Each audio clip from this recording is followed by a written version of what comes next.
네, 안녕하세요. 이번 영상에서는 그 종목 분석에 댓글로 남겨주신 증권주에 대해서 분석을 해보고 앞으로 어떤 종목이 주도주가 될 수 있을지 한번 분석을 하도록 하겠습니다.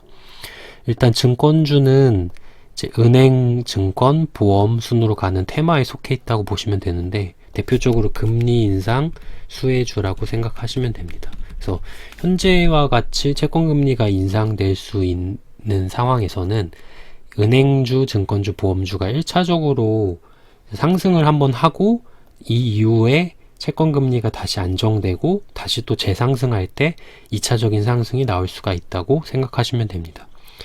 은행주 같은 경우는 금리가 오르면서 이 예대마진 자체가 올라가면 수익성이 커지는 구조고, 증권주는 그 증시 자체가 화랑이 되면서 이 거래대금 증가로 인한 수익성이 커지는 구조가 되어 있습니다. 보험주 같은 경우는 이 보험회사에서 고객들의 돈을 가지고 채권을 보통 보유하는 경우가 많은데, 채권금리가 올라가면서 수익성이 개선되고 그러면서 수익을 볼 수가 있습니다. 이런 금리 인상 수혜주 중에서 지금은 이제 증권주에 대해서 한번 분석을 해볼 건데, 현재 대장주는 한국금융지주랑 키움증권이 이제 차트에서 나타나고 있습니다.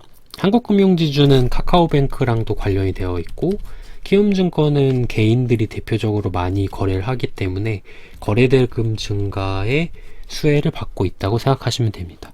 그래서 두 개의 차트가 조금 다른 모습을 보이고 있고, 나머지 증권사는 또 다른 차트의 모습을 띠고 있습니다.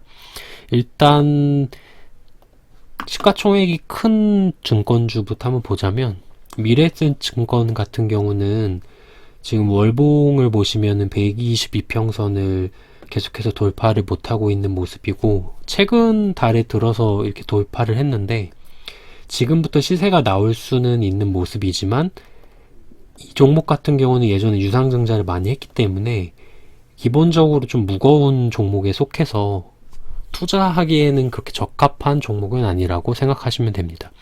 그 다음으로 시가총액이 높은 게 한국금융지주인데, 한국금융지주는 지금 신고가의 모습을 보이고 있고, 최근에 상승한 거는 카카오뱅크 상장의 기대감 때문에 어느 정도 올랐다고 보시면 됩니다. 그래서 앞으로도 이 한국금융지주가 증권주에서도 계속해서 주도주가 될 수 있고, 현재 모습은 한번 상승한 이후에 눌림을 주고 있는데, 이런 경우는 지금 22평선에서 한번 잡을 수 있는 기회가 있습니다. 그래서 지금 밑에서부터 올라오고 있는 이 22평선이 한번 닿는 기회가 온다면 그 부분에서 매수 타점을 잡아서 이제 장기적인 보유가 가능하다고 생각하시면 됩니다.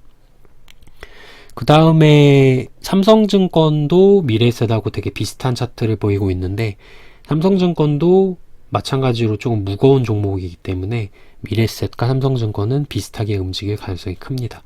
다만 최근 모습에서는 삼성증권이 어느 정도 이 전고점까지 향해 가는 모습을 보이고 있는데, 밑에서 올라오고 있는 이 22평선을 지금 지키면서 상승을 하고 있기 때문에 시간은 다소 걸릴지 모르겠지만 꾸준히 상승해서 예전 고점인 45,000원 부근까지도 상승할 수 있다고 생각하시면 됩니다. 그리고 키움증권은 그 예전에 많이 오르고 지금은 차트가 현재는 좋지 않은데, 그 이유를 한번 살펴보자면, 지금 키움증권에서 재무제표 한번 보시면은 작년에 영업이익이 좀 증가를 했고, 올해는 지금 예측치를 보면은 매출액은 되게 높아졌으나 영업이익이 작년하고 크게 다르지가 않습니다.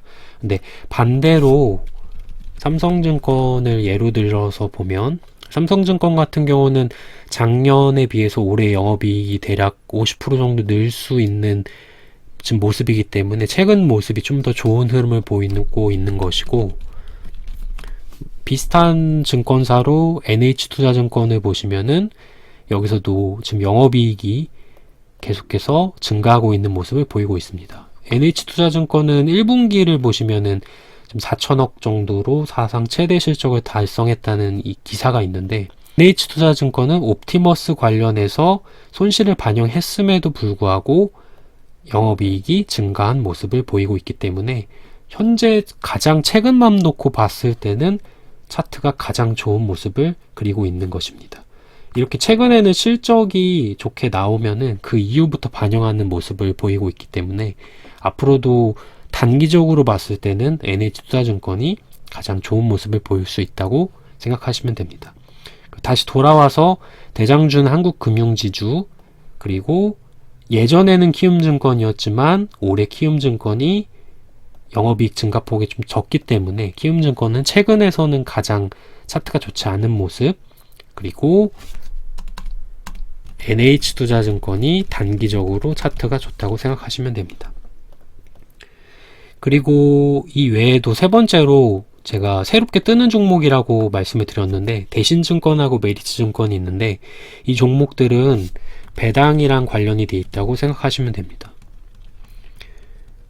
제가 배당으로 해서 정리된 표가 있는데 배당주를 네이버 금융에서 검색을 하시면은 현재 대신증권 같은 경우는 시가배당률이 현재 7.6% 정도 되어 있고 NH투자증권은 6.79%, 그리고 메리츠화재, 메리츠증권이 대략 6% 정도로 되어 있습니다. 이 시가배당률은 작년 영업이익을 기준으로 하는 거기 때문에 올해 영업이익이 만약에 더 증가하게 되는 모습을 보인다면 이 배당금 자체가 커질 수도 있습니다.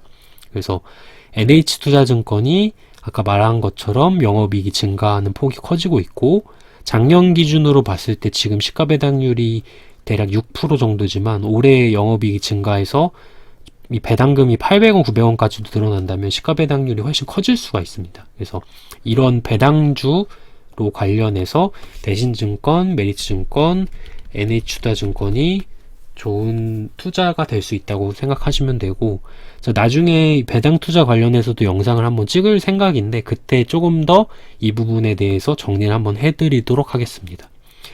이렇게 전체적인 틀은 잡아놨고 차트로 좀 더 자세하게 들어가자면 미래에셋하고 한국금융지주는 말씀드렸고, 키움증권을 보면은 현재 월봉에서 보시면은 최근에 작년에 많이 올랐기 때문에 당분간 이 자리에서 박스권을 좀 그릴 가능성이 높다고 생각하시면 되고, NH투자증권은 월봉 이평선을 돌파했기 때문에 월봉으로도 좋고 일봉으로도 단기간에 가장 크게 오를 수 있는 확률이 높다고 생각하시면 됩니다.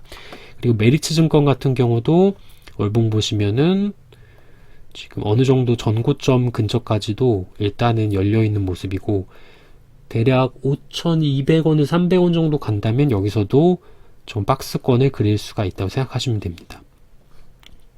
대신증권 같은 경우도 최근에 메리츠증권이랑 같이 비슷하게 올랐는데 이 종목은 현재까지는 거의 10년 내에 최고점을 찍고 있고 예전에 2006년도, 7년도 당시였던 가격까지는 조금 거리가 멀지만 10년 내 최고점이라는 것은 그만큼 이 상황이 되게 좋다고 것을 말하는 거기 때문에 여기서 단기간에 오르고 박스권을 그리다가 밑에서 올라오고 있는 22평선을 닿는다면 거기서 한번 매수의 타점이 될 수 있다고 생각하시면 됩니다.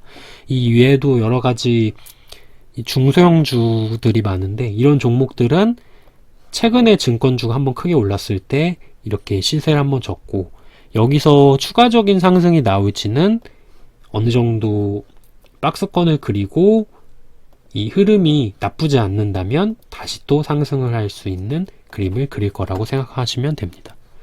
그래서 이 종목에 대해서 질문을 하셨던 그 분께 제가 말씀을 드리자면 앞으로 대장주는 현재 카카오뱅크랑 관련된 한국금융지주나 아니면 새롭게 뜨는 종목 대신증권, 메리츠증권, NH투자증권이 좀 더 가능성이 높다. 안정적인 종목으로는 삼성증권이랑 미래에셋증권이지만 이 두 종목은 좀 느릴 수 있다고 말씀을 드릴 수 있을 것 같습니다. 여기까지 분석을 마치도록 하겠습니다.